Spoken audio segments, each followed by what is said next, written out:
একটি ১৩ বছরের মেয়ে ছিল যার নাম ছিল রিমা।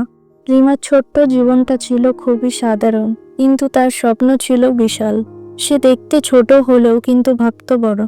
ছোটবেলাতেই রিমার মা মারা যান। তারপর দায়িত্বশীল হিসেবে পুরো দায়ভার নিতে হয় রিমার বাবাকে। এরপর তারা খুব ভালো বন্ধু হয়ে ওঠে এবং তারা একে অপরের খেয়াল রাখেন। রিমার বাবা ছিলেন একজন মৃৎশিল্পী, যিনি মাটি দিয়ে তৈরি করতেন থালা, কাপ, ফুলদানি এবং নানা ধরনের ছোটখাটো জিনিস, যা দিয়ে তাদের কোনো রকম দিন চলত। রিমা তার বাবাকে খুব ভালোবাসত। সে প্রতিদিন দেখত কিভাবে তার বাবা নিঃশব্দে যত্ন নিয়ে একটি সাধারণ মাটির পিণ্ডকে রূপ দিচ্ছেন জীবনের এক শিল্পে। স্কুল শেষে রিমা বাড়ি ফিরে তার বাবার সাথে হাতে হাত লাগাতো এবং তাকে সাহায্য করত। একদিন হঠাৎই রিমার বাবা অসুস্থ হয়ে পড়লেন এবং ডাক্তার জানালেন এখন তাকে কিছুদিন পুরো বিশ্রামে থাকতে হবে।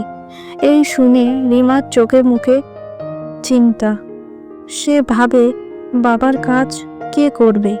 বাবা তো অসুস্থ হয়ে গেছেন, আর কাজ না করলে চলবেই বা কি করে? তারপর রিমার অসুস্থ বাবা তার হাতে হঠাৎই একটি ফুলদানি তুলে দিয়ে বললেন, এই ফুলদানিটা নিয়ে যাও, কিন্তু শুধু বিক্রি করে এসো না।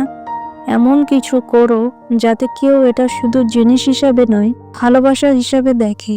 রিমা কিছুক্ষণ ভেবেই বেরিয়ে পড়ে। সে বাজারে গিয়ে ফুলদানির গায়ে একটি ছোট কাগজ লাগিয়ে দেয়, যে কাগজটিতে লেখা থাকে, এই ফুলদানি শুধু ফুল রাখে না, মনে জমে থাকা অনুভূতিগুলোকেও ধরে রাখে। এটা উপহার দিন যাকে আপনি মনের গভীর থেকে ভালোবাসে। এরপর হঠাৎই বাজারে ভিড়ে থাকা একজন বৃদ্ধ মহিলার দৃষ্টি পড়ে সেই লেখাটির ওপর। তিনি এগিয়ে আসেন, সেই ফুলদানিটি দেখেন এবং বলেন, আমি এটা কিনতে চাই, এটা তো খুবই সুন্দর একটি ব্যাপার। এবং বললেন, আমি এটা আমার স্বামীর ছবির পাশে রাখব। তারপর রিমা বুঝে যায় যে সে শুধু একটি জিনিস বিক্রি করেনি, একটি অনুভূতিও পৌঁছে দিয়েছে। তারপর রিমা খুশি হয়ে বাড়ি ফিরে তার বাবাকে বলে, আজকে আমি বাবা একজন বৃদ্ধার হৃদয়ে অনুভূতি জাগিয়ে তুলেছি। রিমার বাবা একটু হাসি দিয়েই বললেন, মামা, ভালোবাসা পৌঁছে দেওয়াই হলো আমাদের মানুষের আসল শিক্ষা। ঠিক তার পরের দিনই রিমার বাবা আবার একটি ফুলদানি রিমাকে দিয়ে বলেন, আজ শুধু তুমি বিক্রি করো না, চেষ্টা করো যেন এই জিনিসের মাধ্যমে দুইজন মানুষ কাছাকাছি আসতে পারে। রিমা এবার ফুলদানি বিক্রির সঙ্গে দেয় একটি খুব সুন্দর ডিজাইন করা খাম বা চিরকুট। যত লোকজন রিমার কাছে আসছিল তাদেরকে রিমা সেই খামটি ফুলদানির সাথে দিয়ে বলেন, এই চিরকুটে আপনি একটি বার্তা লিখে এই ফুলদানিটি কাউকে উপহার দিতে পারেন। যেমন আপনি লিখতে পারেন, তুমি আমার জীবনের আলো।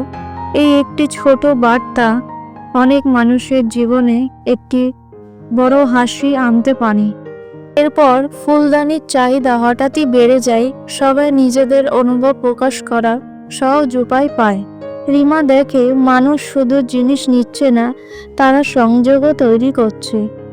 এরপর তৃতীয় দিন রিমার বাবা রিমাকে আবার বলেন, আজ তুমি এমন কিছু করো যাতে এই সাধারণ ফুলদানিটি অসাধারণ কিছুতে রূপ পায়।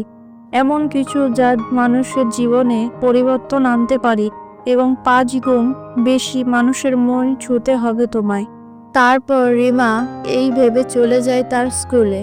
সে ছোট ছোট ফুলদানিতে তার সহপাঠীদের আঁকা রঙিন নানা রকমের হাসিমুখ, রংধনু পাখি, শান্তি প্রতীক, প্রকৃতি আরো ভালো ভালো ছবি লাগিয়ে দেয় এবং ঘোষণা করে দেয় যে এই ফুলদানিগুলো বিক্রি হলে সেই টাকায় আমরা দরিদ্র শিশুদের জন্য খাতা কলম কিনব। চারিদিকে যেন জমজম আলোড়ন পড়ে যায়। মানুষ ফুলদানি কেনে, শুধু তা নয়, তারা অংশ নেয় ভালো একটি উদ্যোগে।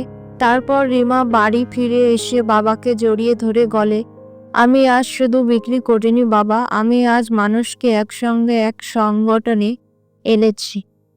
এরপর রিমার বাবা চুপচাপ কাঁদো কাঁদো হয়ে চোখের জল মুছলেন এবং বললেন, তুই এখন শুধু ব্যবসা করিস না রিমা মা, তুই মানুষের মনও বুঝিস।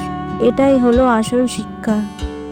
বন্ধুরা, এই গল্প থেকে আমরা কি শিখলাম? আমরা শিখলাম যে এক, ব্যবসা মানে শুধু লাভ নয়, ভালোবাসাও পৌঁছে দেওয়া।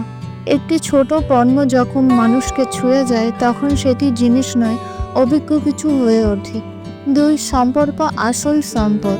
ফুলদানি বিক্রি করে রিমা শুধু টাকা নয়, ভালোবাসা, বন্ধন আর বিশ্বাস অর্জন করেছে। তিন, ছোট কাজেও বড় পরিবর্তন আনা যায়।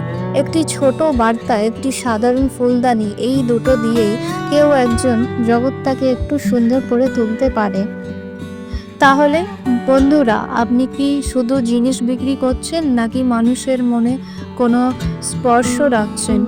একটি ছোট কাগজ যদি মানুষের হৃদয়ে জায়গা করে নিতে পারে তবে সেটি সত্যিকারের সাফল্য। জীবন একটাই, কিন্তু ভালোবাসা ছড়িয়ে দেওয়ার সুযোগ হাজারটা। আপনার একটা ছোট কাগজ কারো জীবনে বড় আলো আনতে পারে। বন্ধুরা, যদি এই গল্পটি আপনার একটুও ভালো লেগে থাকে তাহলে অবশ্যই একটি লাইক করুন, কমেন্ট করতে ভুলবেন না এবং অন্তত একটি শেয়ার করুন, যাতে আপনার এই শেয়ার করা ভিডিওটি কারো জীবনে দিশা বদলে দিতে পারে। আমার সাথে এই সুন্দর যাত্রায় থাকতে চাইলে অবশ্যই চ্যানেলটি সাবস্ক্রাইব করুন। আর মনে রাখবেন, আপনিও ছোট নন, আপনার ভাবনাই আপনাকে বড় করে তোলে। ধন্যবাদ।